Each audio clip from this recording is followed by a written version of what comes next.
guys, welcome back and thanks for taking the time to join me. I'm going to tell you a wee Pearly cruncher, wee quill cruncher. That's it there. I'm going to show you how to put it together. It's a wee golden olive version. Now the hook and the vise is a Amazon B175 in size 10. Maybe want to fish higher in the water, probably best to use a Amazon B170. It's up to you, just a thought.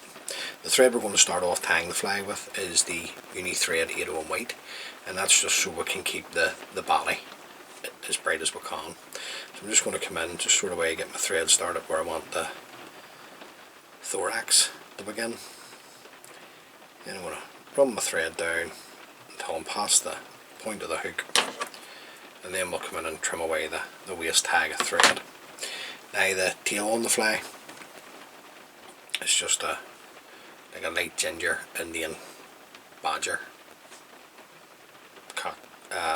fibres. Cheapest gypsum Indian capes, and they're good quality or good stuff for this instead of using your good Chinese cock capes.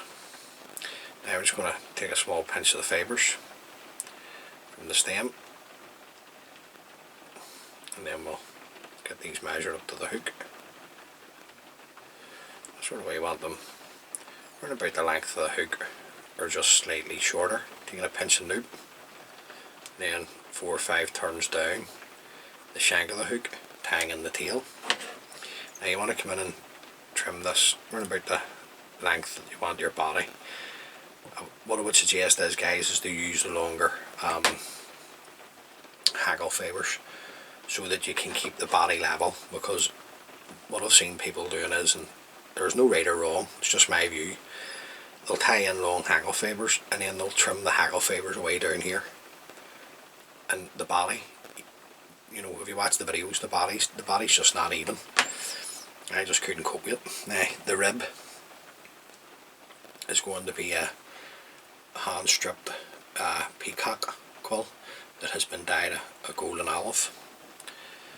Don't know how well that's picking up there on the camera. Now I'm just going to moisten this because they are brittle.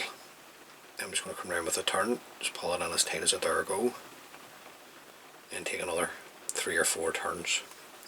Now the body is going to be a large Opal mirage tinsel. So I'm just going to lengthen this off. It's hiding on me, found it. We'll trim that away. Then we'll just offer this up to the hook. Just want this to be sort of the same length as the cut ends of the cock hackles, and then just work your thread up in close touching turns.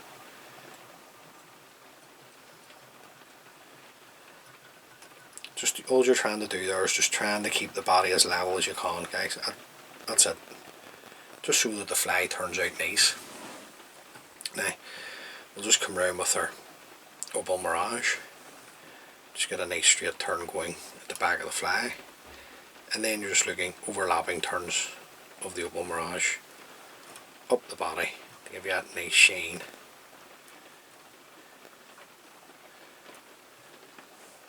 Follow this around with your thread. A couple of turns will catch that in. Come in and trim away the excess. Now, you don't see me using these too often. This is just a wee light purr, just to help us bring up the quill, just so you can see what I'm doing as well. Now just come round with the strip peacock quill. Right. Just want it to start a certain way for me, just at the back. Now you just want to leave a space between each turn, just to let the mirage show through. I usually do this with my hands rather than the hackle pliers. Not a great lover of hackle pliers. I'm just going to come around and catch that in. I do use them, I just don't like using them. Now I'm just going to run my thread down to the eye, catching in the quill, break it away, and then we'll bring our thread back up. Now we're just going to come in and change over the thread till our uni thread 801 black. So you want the head of the fly to be black. Then you can come in, just holding your white tan thread and your waste end of your black, just come in and trim them away at the same time. Now you gotta protect the body, guys, because that quill is so fragile. And this is just UV resin, this is just for speed here on the video, just a wee tiny dab of that. And then I'm going to come in with my needle and just spread this as evenly as I can, just around the body, right the whole way right round. That's nice, that's looking well. Then we'll come in and light that up with our torch. Just make sure this is well cured. I'm sorry if that's gone off the screen on you. I need to get this camera refocused. Right. Should be a dry, yep. Right, just going to bait a thread back down to the eye. Back up. Now the thorax itself, this is just hare's ear. But you can see a wee flecks of UV through it. They've just mixed it with a very, very fine amount of Grey SLF. Right, just taking a couple of small pinches. See how we get on with that. Slide this up, and then we'll just build up our thorax. Now I like to take the thread through the thorax, so I like to take 2 turns of the thread through the thorax. Anything that's going forward of the eye, come in and sweep it back. Bring my thread in front. Then I can come in with my Velcro and just bring out some of the dubbing. Now the hackle. This is a whiting exclusive grizzle hen cape. This one's dyed a golden olive. Just let bring it closer to that camera, let you see it. Pure quality, this cape. Now you want to purchase these capes, I get them from just show you Lake Lawn Fly Tang. So that's the whiting exclusive grizzle hen, the wet fly range, but you'd swear they're dry fly hackles. They're whiting or just they're something else. Now just going to strip away some of the fibres from the part of the stem that we're going to wind round. Then I'm going to come in and just clip away the tip of the hackle, just leaving that small tag end.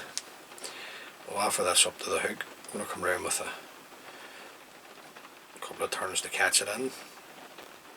Then bring our thread back up. Now you're looking 2-3 turns, guys. It's people have their own preference here when it comes to wee cruncher patterns.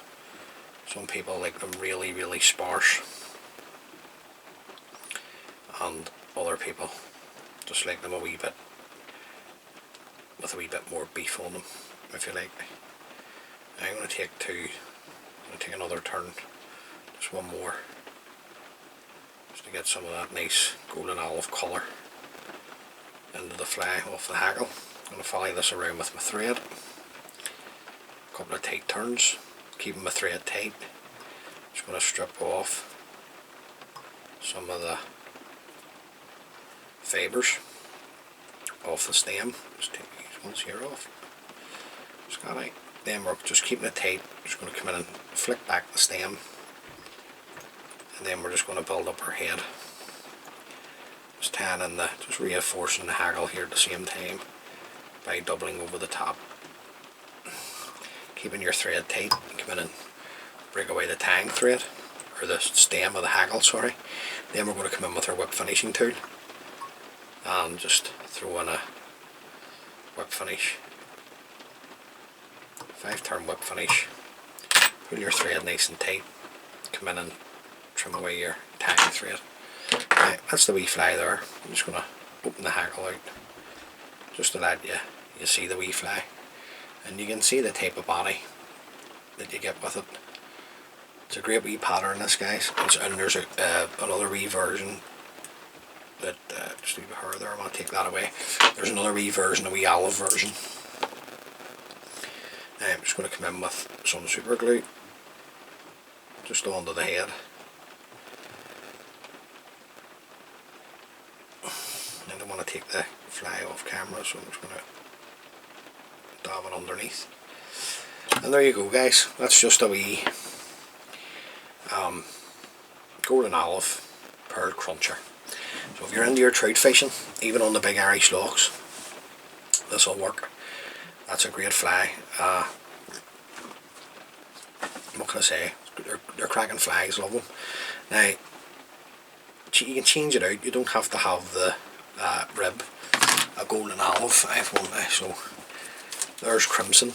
Let me show the camera. That's crimson in it. That's the red. That's natural. That's the olive. That's the golden olive. I just keep them on a wee cable tag. Keeps them all together. So there you go, guys. Look, tie a few of those up. Hopefully, then catch you a few fish. As always, many thanks for taking the time to view the video. I really do appreciate it. Thank you for your support. And until next time, please stay safe and tight lines.